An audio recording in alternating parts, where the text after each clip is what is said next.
হ্যাঁ রে বন্ধু, 500 টাকা নোটগুলো সব পাল্টাই দিছে, আবার ব্যাংকে যা চেঞ্জ করে আনতে হবে। হ্যাঁ, 500 টাকার নোট বদলাই দিয়েছে। ওর কাছ থেকে যে টাকাগুলো চুরি করে রাখছিলাম, তাহলে তো ওগুলোও বদলাতে হবে। দেখি তো কতগুলো টাকা আছে। चलो भाई देखो अपने क्या करता हूँ।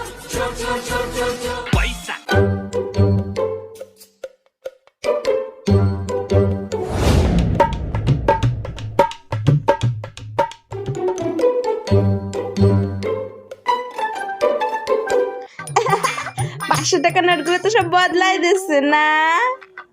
হ্যাঁ, তাইলে আমার নোটগুলো একটু বদলানো দিবা? কো তোমার টাকা কো? এই যে 50,000 টাকা। এত টাকা তুমি পালা কহানে? আমারে তুমি যাও, আমারে পাল্টা এনে দাও। কিসির টাকা বদলা এনে দেব?